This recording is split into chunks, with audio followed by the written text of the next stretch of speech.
Welcome to Let Me Fix This. Enjoy the video. In this video, I will explain how to make delicious fried rice. First, ensure your rice is cold and day-old. This prevents stickiness. Next, chop all your vegetables like carrots, peas, and bell peppers, and any protein such as chicken or shrimp. Finally, measure out your soy sauce, vinegar, and any other seasonings so they are ready to go. This preparation makes the cooking process smooth and quick. Now let's get cooking. Heat about 2 tablespoons of oil in a large wok or pan over high heat until it's shimmering. Add minced garlic and ginger, stirring quickly for about 30 seconds until fragrant.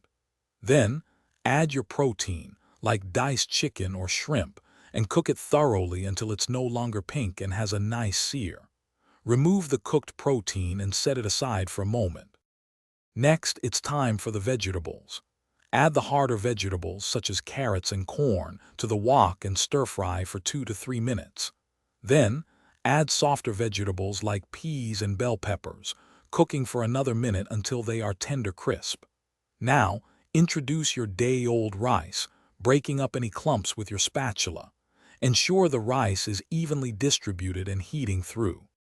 For the grand finale, pour your premixed sauce, typically a blend of soy sauce, sesame oil, and a touch of sugar, over the rice and vegetables. Stir everything vigorously to ensure every grain of rice is coated and the flavors are well combined. Continue cooking for another 1 to 2 minutes until everything is piping hot. Garnish with fresh green onions and serve your delicious homemade fried rice immediately. Enjoy! Thanks for watching. If you found this helpful, don't forget to like and subscribe.